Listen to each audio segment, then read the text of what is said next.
তো এখন যে ব্যাপারটা দাঁড়াচ্ছে ইন্ডিয়ার ভেতরে সেটা হচ্ছে যে একটা প্যানিক সিচুয়েশন, কারণ ডিউ টু এজেন্টিক এআই এবং এআই এজেন্ট বলছে যে সমস্ত কাজ অটোমেট করে দেবে, মানে এরকম জিনিস ভাবা হচ্ছে বা বলা হচ্ছে যে 90% কাজ অটোমেট হয়ে যাবে, 10% কাজ নাকি পড়ে থাকবে। ঠিক। তো এই ব্যাপারে তোমার কি মতামত, মানে এটা কতটা ফিজিবল আছে সেটা জানা আগে বেশি জরুরি। আম, এটা কি বলবো, এটা হচ্ছে সেই ওই প্রতিটা নতুন টেকনোলজি আসলে লোকে যেরকম ভয় পায়, লোকের যেরকম প্রচুর হাইপস থাকে, কিছু মানুষের ফাইন্যান্সিয়াল ইনসেন্টিভস থাকে সেই টেকনোলজিটা বিক্রি করা, এই সমস্তটা মিলিয়ে এই সিচুয়েশনটা হচ্ছে। মানে এটা নিয়ে খুব একটা চিন্তা করে লাভ নেই, কারণ যে কোনো নতুন টেকনোলজি আসলে প্রথমে সেই টেকনোলজিটাকে ডিফাইন করা খুব জরুরি। এবার এজেন্টিক এআই ডেফিনিশন খুব একটা ক্লিয়ার নয় আর কি। তো অনেক বেশি basically large language models LLMs এর সাকসেসের ফলে লোকে বলছে আরে it's a new way of combining different technologies, এবং হোপিং যে it will suddenly solve everything. এবার hope doesn't take you very far. এবার সেক্ষেত্রে আমার মনে হয় যে এটাই যে প্রাথমিক হাইপ সাইকেলের ওপরে রয়েছে আর কি, প্রচুর মানুষ টাকা পয়সা দেবেন, খরচ হবে ইত্যাদি ইত্যাদি, তারপরে হাইপ সাইকেলটা ডাই ডাউন হয়ে গেলে তখন আস্তে আস্তে অ্যাকচুয়াল ইউজ কেস, তার রিকোয়ারমেন্টস এবং সেই অনুযায়ী কিভাবে টেকনোলজিটা হেল্পফুল হতে পারে সেটা বোঝা যাবে। This is way too early. তো এই মানে টোটাল জিনিসটা অটোমেশন যদি হয়েও যায়, সেটা হতে মানে অ্যাটলিস্ট কত বছর টাইম লাগবে বলে তোমার মনে হচ্ছে?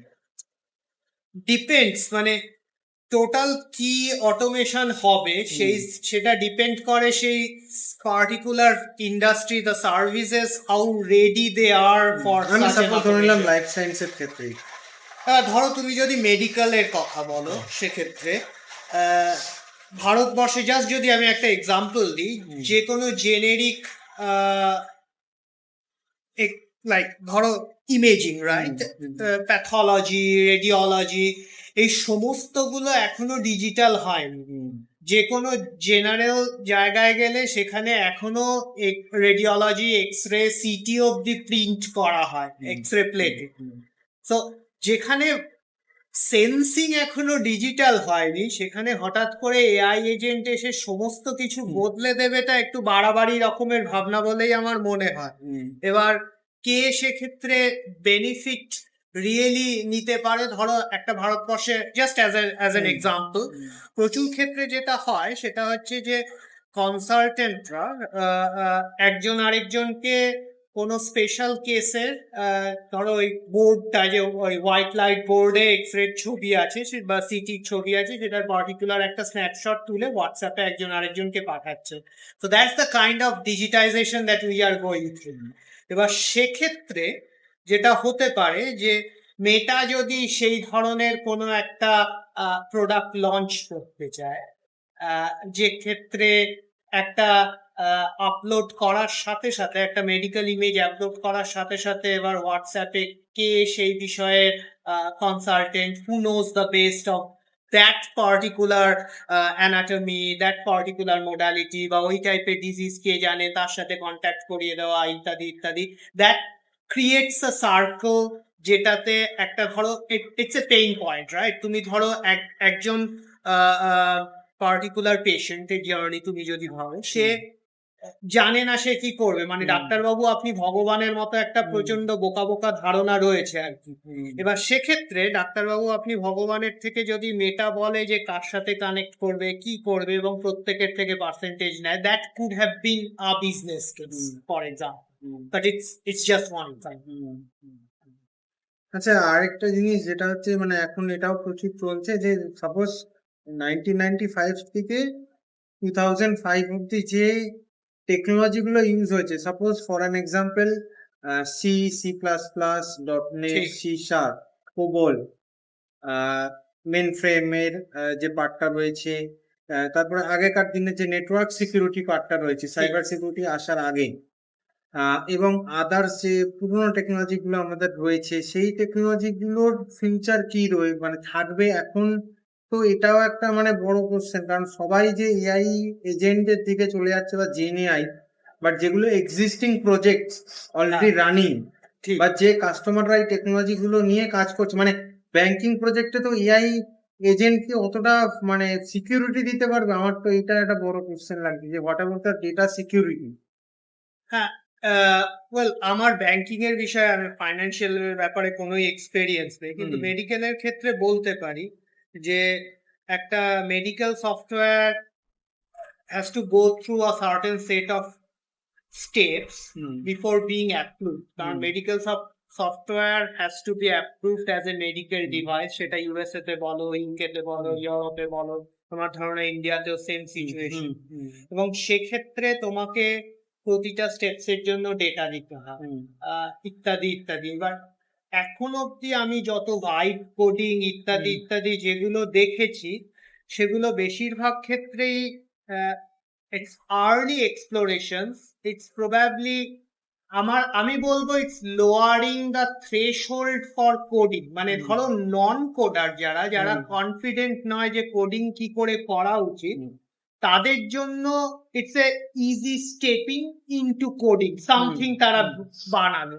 কিন্তু সেটার থেকে professional level coding is quite far off. মানে ইটস লাইক ধরো একটা ক্রিকেটের অ্যাপ ডাউনলোড করে ফোনে ভিডিও গেম খেলা বিরাট কোহলিকে নিয়ে ভার্সেস বিরাট কোহলির ব্যাটিং করা, সেই দুটো যতটা ডিফারেন্স আমার কাছে এখন অব্দি আমি যা ভাইব কোডিং এর এক্সাম্পলস দেখেছি, তাতে যে কোড আসে বা তার সাথে তারপরে ধরো তুমি তাতে 1 hours effort 1 hour 2 hours effort দিলে সেটাকে প্রেজেন্টেবল করার জন্য, সেটার থেকে প্রফেশনাল কোড যেটা তুমি অ্যাকচুয়ালি কি বলবো, you can get it approved এবং তার থেকে you can make money out of it eventually, সেটা এত দূরে যে এই মুহূর্তে ওই দুটোর খুব একটা যোগাযোগ আছে বলে আমার মনে হয় না। এবার technology is going very fast, তাই না? এবার সেক্ষেত্রে কি হবে বলাটা একটু মুশকিল, কিন্তু at the same time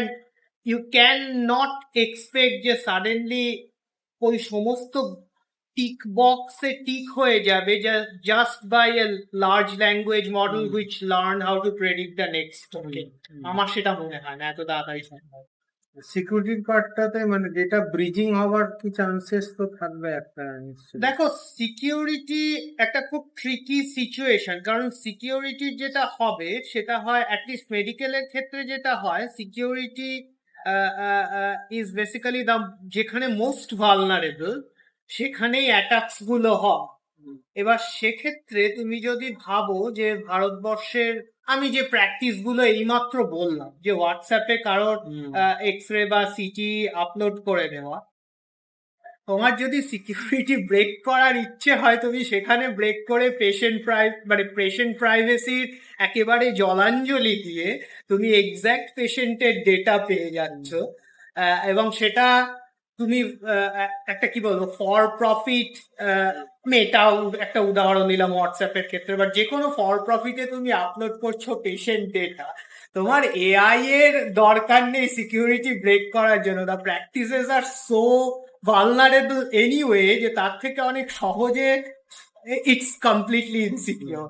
so এবার ব্যাংকিং এর ক্ষেত্রে সেটা ডেফিনেটলি নট দ্য কেস, কিন্তু আমি যেহেতু সেই এক্সপেরিয়েন্সটা নেই, আমার পক্ষে বলা মুশকিল।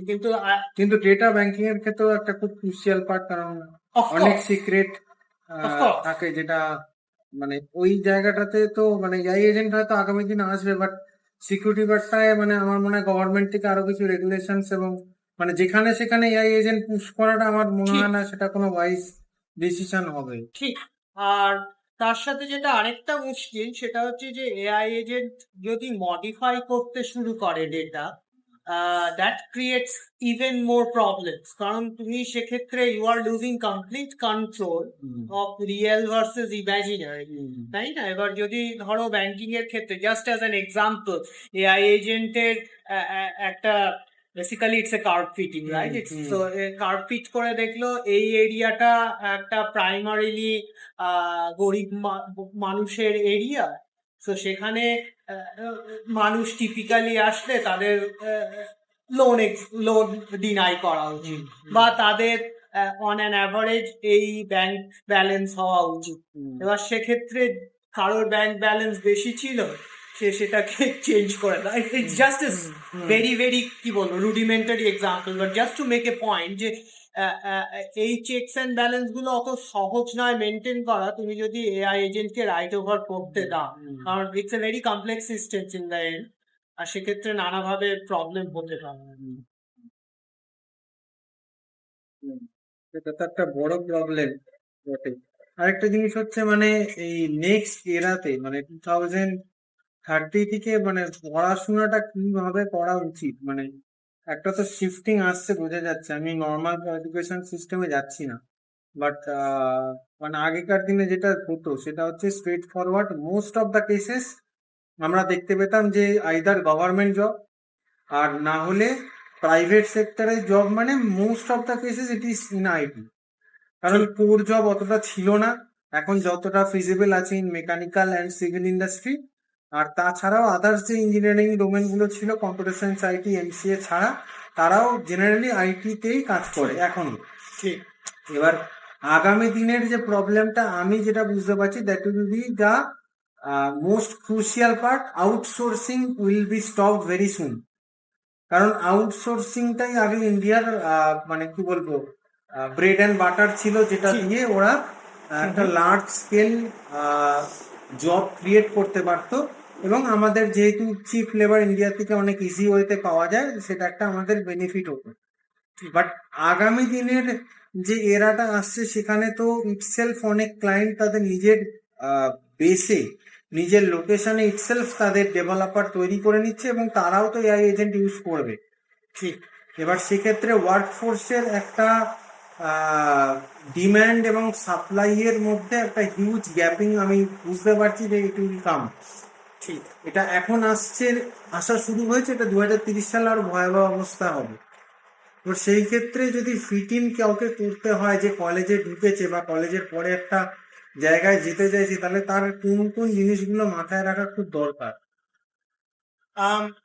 তুমি যা বলছো সেটা সত্যি কথা, যে যে সেক্টর গুলো প্রাইমারিলি ইন্ডিয়ায় জব দিয়েছে traditionally for the last 20 years or so, সেই সেক্টর গুলোয় মেজর চেঞ্জ আসবে।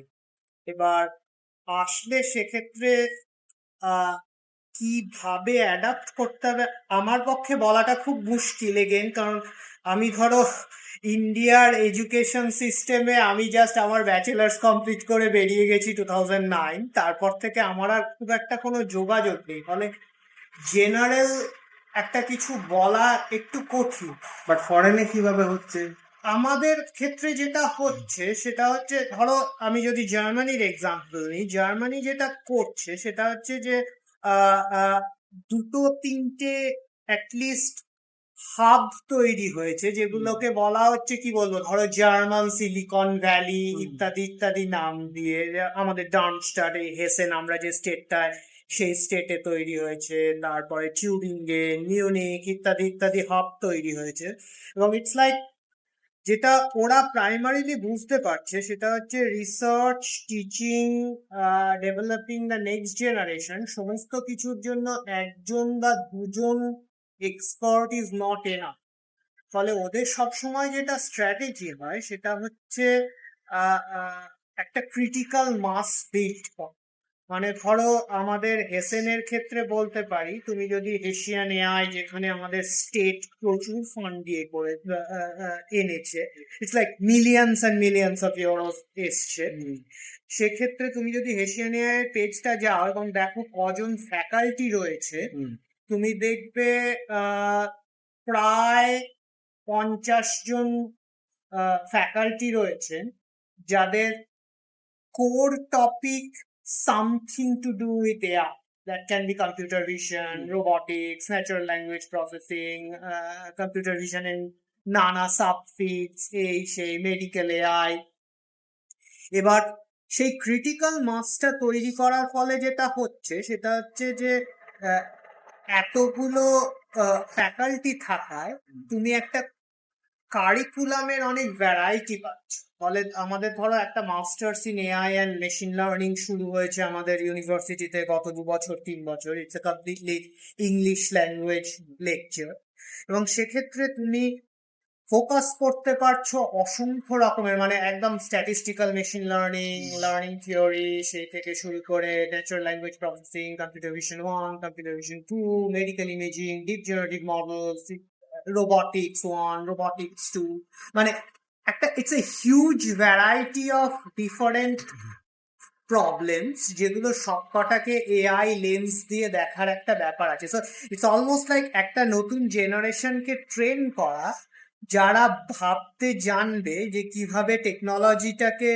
ইউজ করা যায় for solving this types of problem. কারণ it's finally information problem, finally data problem, right? আর এবার সেক্ষেত্রে আমাদের যদি this is the best pattern recogniser, data cruncher that we have, then তোমার পরের জেনারেশন কখনোই আর আমরা যেভাবে শিখেছি লেটার সি পড়ে 5টা স্টার প্রিন্ট করে ফর লুপ ঘুরিয়ে, মানে সেই শেখাটা important probably, but you have to build on it. আমার যেটা মনে হয়, মানে 2009-এর আমার কথা দিয়ে বলছি, এখন হয়তো চেঞ্জ হয়েছে, কিন্তু প্রাইভেট ইঞ্জিনিয়ারিং কলেজে কত দূর চেঞ্জ হওয়া সম্ভব, কিন্তু সেক্ষেত্রে যেটা ছিল সেটা হচ্ছে মেবি সামওয়াট নড়বড়ে একটা ফাউন্ডেশন আছে, কিন্তু তার উপর বিল্ড করার জন্য যে ক্রিটিক্যাল মাস অফ ফ্যাকাল্টি দরকার হয় সেটা নেই।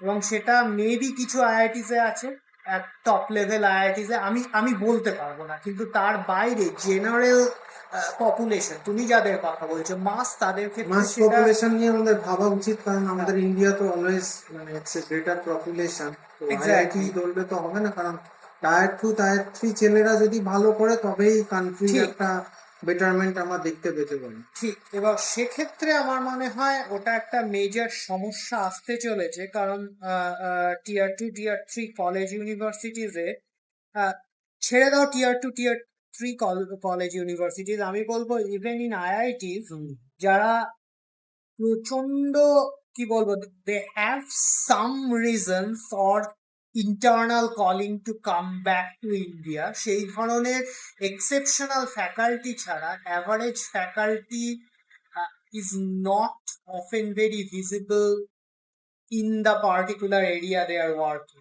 মানে আমাদের ধরো মেডিকেল ইমেজিং এ আমি কাজ করি, মানে আমাদের মেডিকেল ইমেজিং এর সব থেকে ফেমাস কনফারেন্স হচ্ছে মিকার। তোমার যদি ফ্যাকাল্টি হিসেবে ভিজিবল হতে হবে, you have to be regular in such a conference. তুমি যদি কম্পিউটার ভিশনে কাজ করো, তোমাকে সিভিপিআর এ যেতে হবে বা ইসিসিভি তে যেতে হবে, ইত্যাদি ইত্যাদি। এবার ভারতবর্ষের মানে 2-1 প্রফেসর হয়তো আছেন যারা রেগুলার, সেই সংখ্যাটা হয়তো একটু বাড়ছে, কিন্তু still they are maybe in some IITs. Beyond that, even in the other IITs, সেখানে enough professors নেই যারা রেগুলার ইন্টারন্যাশনালি ভিজিবল। বাট সেটার অনেক কারণ রয়েছে, কিন্তু আমি পলিটিশিয়ান নই, আমার কাজ পলিসি বানানো নয়, কিন্তু আমার মনে হয় সেটা একটা মেজর প্রবলেম যেটা you have to address in some. Bachelor ডিগ্রিটাই কিরম চেঞ্জেস মানে আসা উচিত, কারণ অনেকেই মাস্টার্স করে না, হ্যাঁ, আর ব্যাচেলার্স একটা মিনিমাম ডিগ্রি যেটা করা উচিত। তো সেক্ষেত্রে জার্মানির সাথে মানে ইন্ডিয়ার তো একটা ডিফারেন্স আছে, এবং তুমি যে জায়গায় ব্যাচেলার্স দেখছো, এখন ওখানে দেখছো, এখানে তুমি পড়েছো, ঠিক। তো মানে কি চেঞ্জেস তুমি এক্সপেক্ট করছো উইদিন 5 ইয়ার্স, কারণ এই চেঞ্জটাই অ্যাকচুয়ালি ইম্প্যাক্টটা সবচেয়ে করবে। না, তাহলে মানে যেটা প্রথমে তাহলে বলা উচিত সেটা হচ্ছে একটা সব থেকে বড় ডিফারেন্স জার্মানির সাথে ইন্ডিয়ার হচ্ছে, জার্মানিতে এডুকেশন ফ্রি, মানে তোমার মাস্টার্স ডিগ্রি করা অব্দি একটি পয়সাও তোমাকে টিউশন ফ্রি দিতে হয় না। ইন্ডিয়াতে আমাদের সময় অলরেডি ব্যাচেলার্স এর ফিস বাড়ছিল, এবার এখন সেটা বাড়তে বাড়তে এমন হয়েছে মানে আমরা যেন তেন প্রকারেণ একমাত্র উদ্দেশ্য হচ্ছে আমেরিকাকে ফলো করা, এবং সেটা হেলথ কেয়ারের জন্য সত্যি, সেটা এডুকেশনের জন্য সত্যি, উইদাউট থিঙ্কিং যে is it really the best system. কারণ যার elite of the elite Donald Trump produce করেছে, মেবি সেটা খুব খুব ইন্টারেস্টিং একটা সিস্টেম নয়।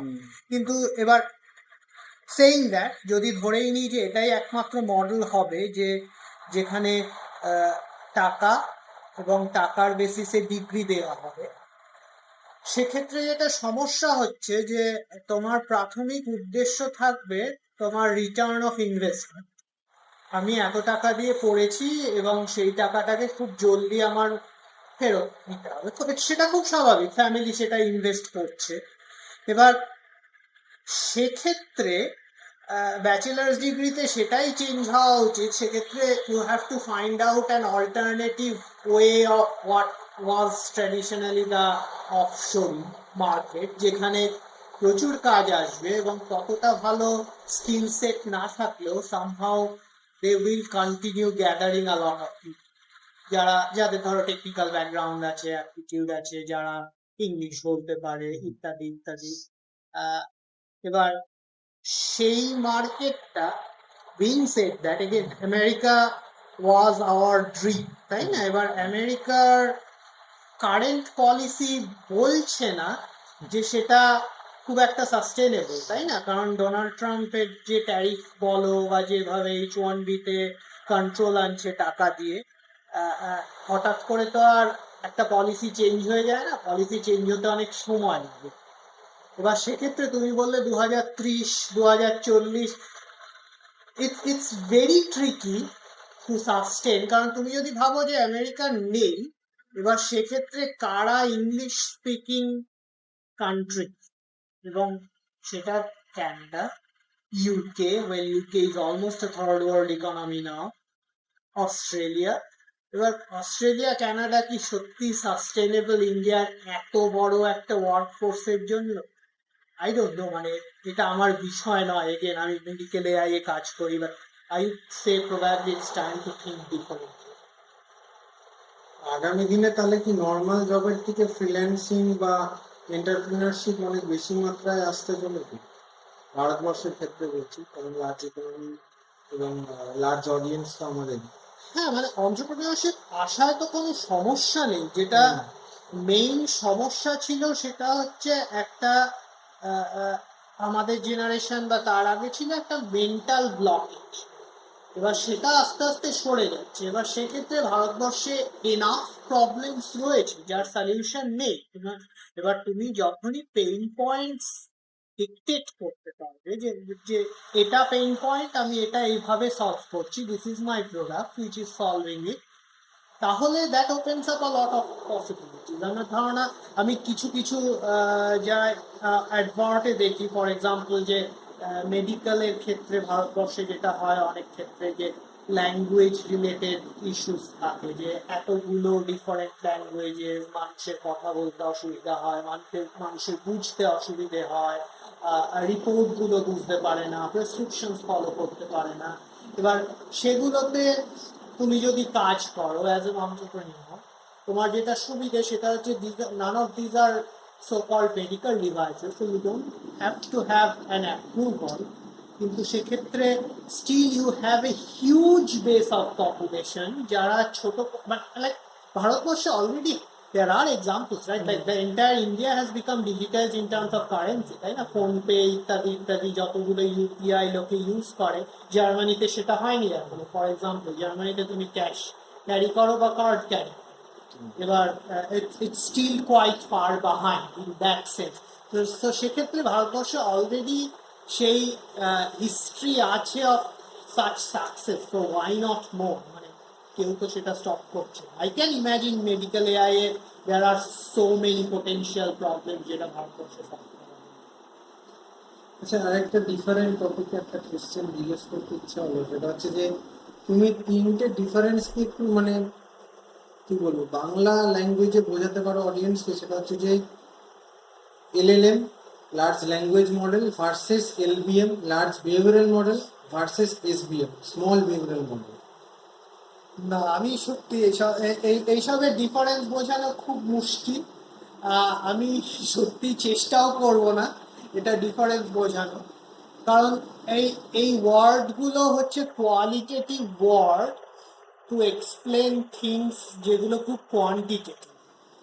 মানে লার্জ কথাটারই কোনো অর্থ নেই, তাই না? কারণ মানে কতটা লার্জ সেটা তো কতটা কোনো লার্জের কোনো ইয়ে নেই। এবং শুরু হয়েছিল যখন বিলিয়ন প্যারামিটারকে বলা হতো লার্জ। আমি যখন আমার কারেন্ট জবে প্রথম জয়েন করি 2017-এ, জাস্ট বোঝানোর জন্য যে তখন আমি আমার ডিপার্টমেন্টকে বলেছিলাম আমার কম্পিউটারে একটা 1080 Ti লাগবে, এনভিডিয়ার জিপিইউ। এবার 1080 Ti এর VRAM, ভিডিও র্যাম ছিল তখন বোধহয় 12 GB।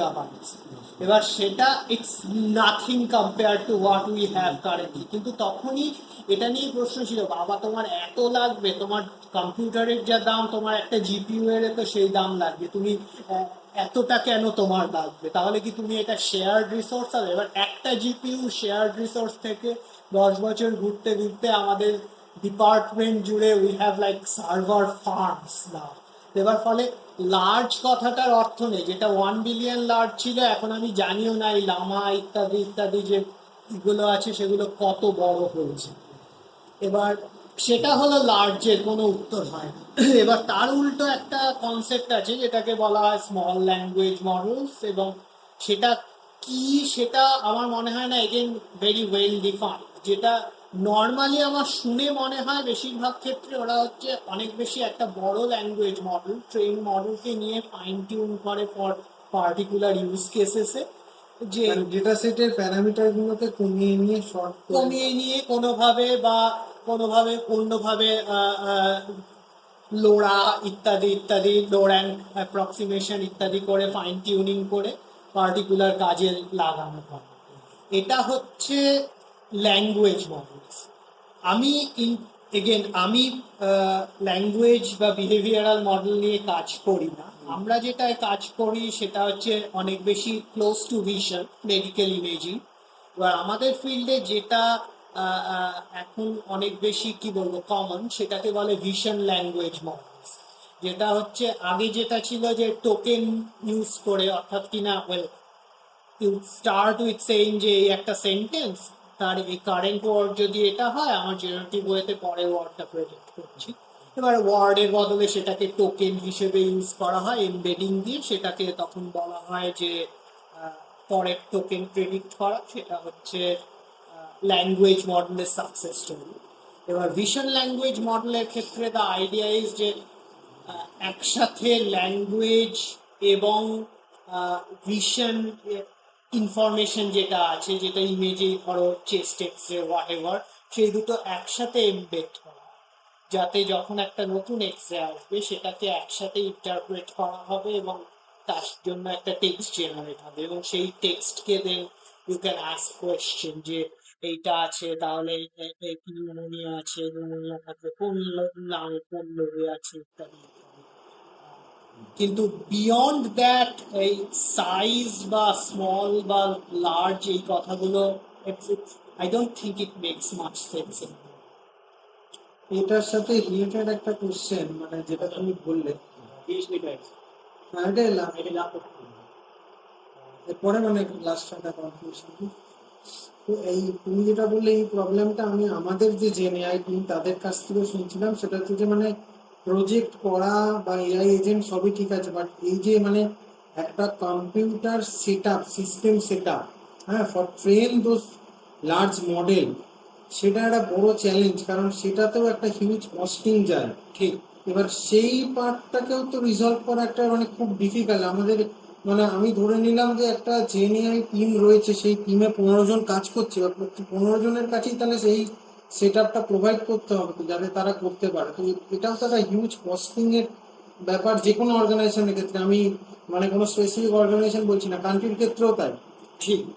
তো এইটাকে কিভাবে এরা অ্যাডাপ্ট করবে, বা আগামী দিন মানে এটা কি ফিজিবিলিটি রয়েছে, নাকি এটার পিছনে মানি আরো ক্যাশ ফ্লো দিতে হবে যাতে সেই জায়গাটা প্রপার ভাবে ট্রেন করানো ফিজিবল হয়? ওকে, তো তুমি একটা খুব ইম্পর্টেন্ট প্রশ্ন করেছো, সেটা হচ্ছে যে আহ, এই বড় বড় মডেল এবং জেনারেটিভ লার্নিং সেগুলো ট্রেন করানোর জন্য একটা হিউজ অ্যামাউন্ট অফ কম্পিউট রিসোর্সের দরকার, পাওয়ার রিসোর্স দরকার। এবার তার সাথে যেটা আমি একটা ছোট অ্যাড করছি তোমার কোয়েশ্চেনটা সলভ করার আগে, যদি তুমি ভাবো যে অ্যাকচুয়ালি এই মডেলগুলো ডিপ্লয় হবে ডে টু ডে ইউজের জন্য, তার থেকে অনেক বেশি পাওয়ার কনজাম্পশন যাবে সেটার জন্য। কারণ তুমি একবার ট্রেন, ধরে নিলাম এটা একটা লক সিস্টেম, তুমি একবার ট্রেন করলে শিওর, বাট অনেকটা পাওয়ার কনজাম্পশন হলো, ফুরিয়ে গেল। কিন্তু ডে টু ডে ইউজেসে তোমার যদি প্রতিটা কোয়ারির জন্য রান করতে হয়, মানে জাস্ট একটা অ্যাজ অ্যান অ্যানেকডোট, কিছুদিন আগে স্যাম আল্টম্যানের একটা পোস্ট এসেছিল যে প্রতিটা থ্যাংক ইউ প্রসেস করার জন্য চ্যাট জিপিটির $1000 খরচ হচ্ছে। এবার সেটা, well, it's ChatGPT, so they can still do it. আমার মনে হয় না ভারতবর্ষে বসে সম্ভব। এবার সেক্ষেত্রে কি কি অপশনস আছে? আমরা যেটা নিয়ে কাজ করি সেটা প্রথমে বলি, ওকে।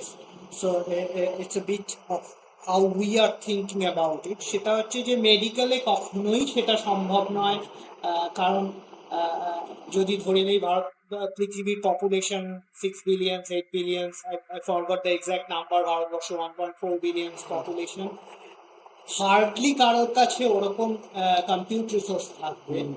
তুমি যদি বলো যে সমস্ত ডেটা ক্লাউডে চলে যাবে, হার্ডলি পেশেন্ট ডেটা ক্লাউডে প্রাইভেট কোম্পানির হাতে দিয়ে দেওয়াটা খুব একটা এথিক্যাল কাজ, বা সেটা সম্ভব না।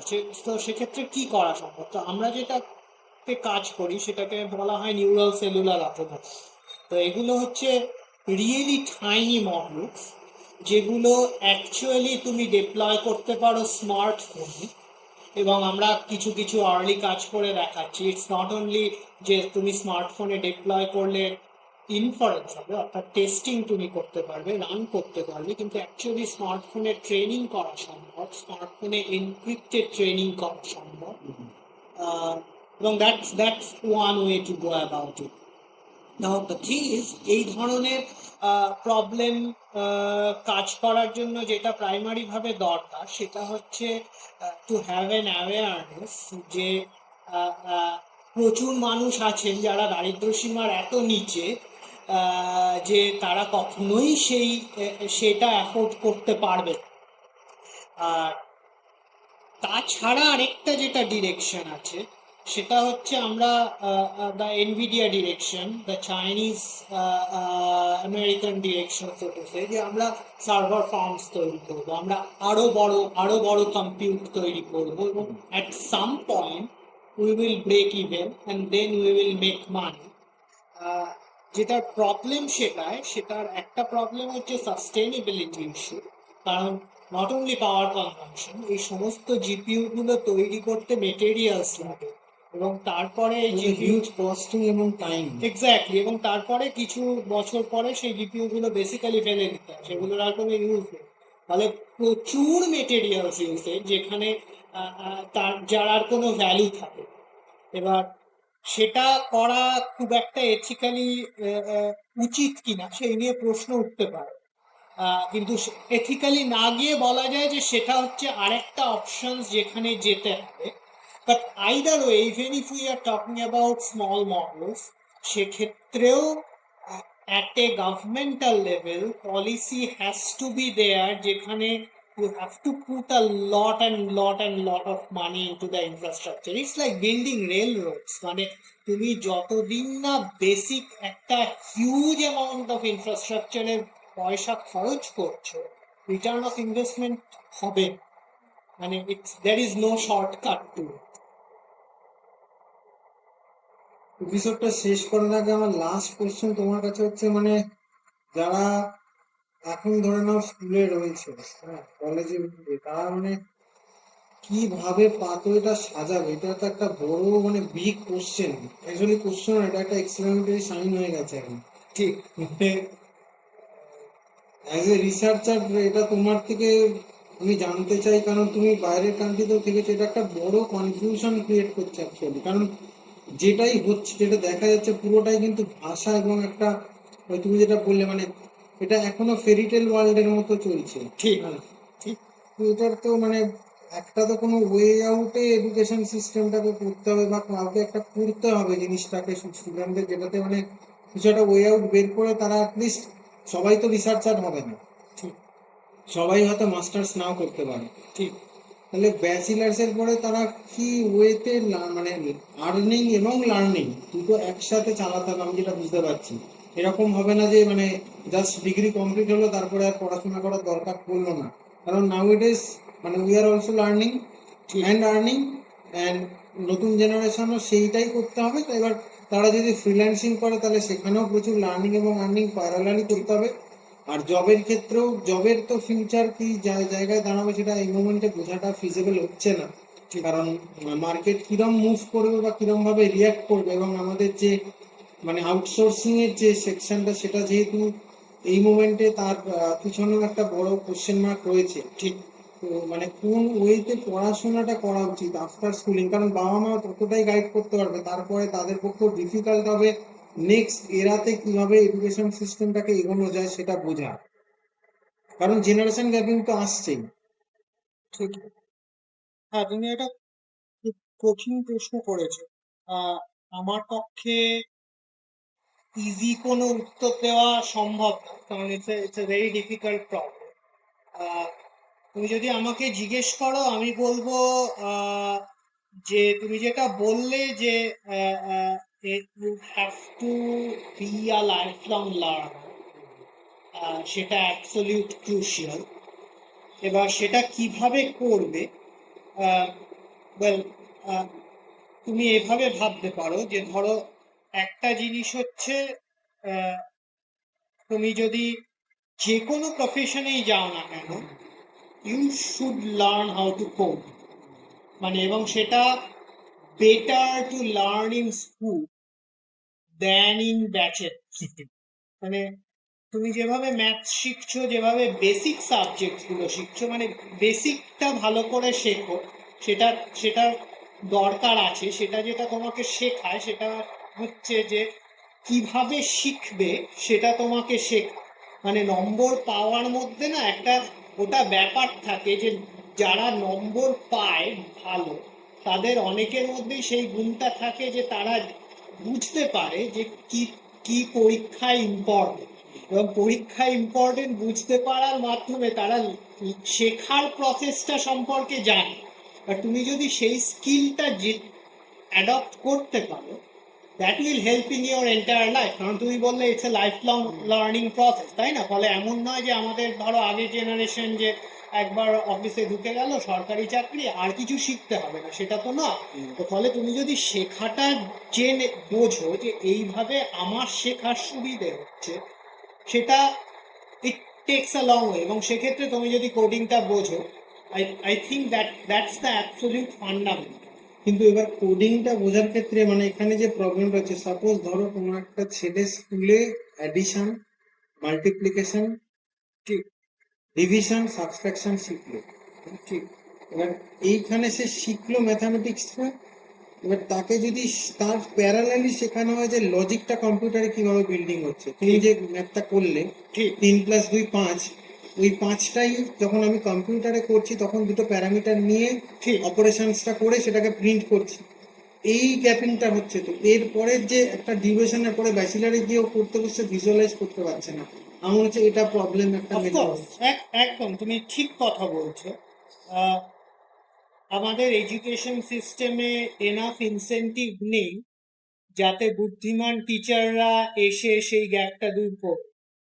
এডুকেশন সিস্টেমে এখনো শিক্ষকদের এতই কম টাকা দেওয়া হয় যাতে কোনো এক্সট্রা ইনসেন্টিভ নেই যে প্রাইভেট টিউশনের বাইরে গিয়ে এইভাবে ক্রিয়েটিভ ওয়েতে আউট অফ দ্য সিলেবাস গিয়ে সেটা করতে হবে। তো ফলে করতে হবে স্টুডেন্টকে। Ultimately to then boils down to survival of the fittest.